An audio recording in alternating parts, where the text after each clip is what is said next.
12-এর গল্প ভারতবর্ষ, লিখেছেন সৈয়দ মোস্তফা সিরাজ। তোমরা সবাই মন দিয়ে শোনো আর লেখো, আর সবাই লাইক আর সাবস্ক্রাইবটা দিয়ে দাও। ভারতবর্ষ গল্পে এখানে একটা বাজারের কথা উল্লেখ করা হয়েছে, অর্থাৎ এখানে যে গ্রামের কথা উল্লেখ করা হয়েছে সেই গ্রামটি বাঁশ বনের পিছনে, এবং গ্রামের রাস্তাটি যেখানে বাঁক নিয়েছে সেই বাঁকের সামনেই বাজারটি বসেছে, এবং এখানে যে বাজারটি বসে সেই বাজারটি খুবই ভিড় হয়, এবং কয়েকটি গ্রামের লোকেরা এখানে আসে, তাদের আনাগোনা হয়। এখানে 3টি চায়ের দোকান আছে, 3টি কাপড়ের দোকান আছে, 2টি সন্দেশের দোকান আছে, 2টি মুদিখানার দোকান আছে, একটি সরাইখানা আছে।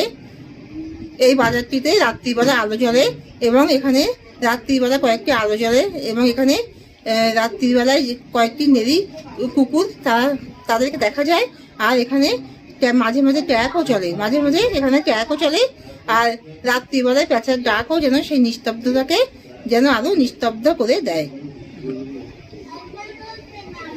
গ্রামটি ঘন বাঁশবনে ঢাকা, অর্থাৎ এখানে বাঁশবনের পিছনে বাজারটি আছে, এবং বাজারে রাত্রিবেলা আলো জ্বলে, কিন্তু গ্রামে কোনো বিদ্যুতের সংযোগ, এখানে গ্রামটিতে কোনো বিদ্যুতের সংযোগ নেই, গ্রামটিতে কোনো বিদ্যুতের ব্যবস্থা নেই, কিন্তু বাজারটিতে রাত্রিবেলা আলো জ্বলে।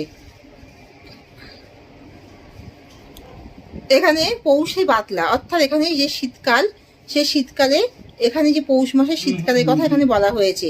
রাঢ় বাংলার গ্রামের কথা এখানে বলা হয়েছে। এই রাঢ় বাংলার গ্রামের মানুষদেরকে এখানে মানুষদের কথা এখানে বলা হয়েছে।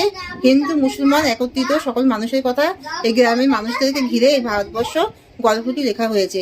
এই ভারতবর্ষ গল্পটিতে এখানে রাঢ় বাংলার কথা বলা হয়েছে, এখানে পৌষ মাসের শীতের কথা বলা হয়েছে। অর্থাৎ এখানে পৌষ মাসের শীতে এখানে অকালে যে বর্ষণ হয়, অর্থাৎ অকালে যে বৃষ্টিপাত হয়, একে বলা হয় পৌষে বাতলা। ভদ্র মানুষজন যারা ভালো ভাষায় কথা বলে তারা একে বলে পৌষে বাতলা। অর্থাৎ এখানে পৌষ মাসে শীতের ভিতরে এখানে যে বৃষ্টি হয়, আর এখানে চাষাভুষো মূর্খ মানুষেরা একে কি বলে, ডাউল। এই যে পৌষ মাসে যে অকালে যে বর্ষণ হয় তাকে বলে ডাউল। আর ফাঁপি কাকে বলে? ফাঁপি হলো যেই শীতকালে যেই জোরে যে বাতাস বয় একে বলা হয় ফাঁপি। তো মানুষরা কেন দুশ্চিন্তাগ্রস্ত হয়ে গেছে, গ্রামের চাষা মানুষরা কেন দুশ্চিন্তাগ্রস্ত হয়ে গেছে, তার কারণ, তাদের দুশ্চিন্তার কারণ হলো যে এই পৌষ মাসে যখন প্রচণ্ড দুর্যোগের সময় এখানে যখন বৃষ্টি পড়ছে তখন চাষের ক্ষতি হচ্ছে। তা তারা কিসের অপেক্ষা করে আছে? গ্রামের মানুষের অপেক্ষা করে আছে যে কবে এখানে রৌদ্র ঝলমলে দিনটি তারা দেখতে পাবে।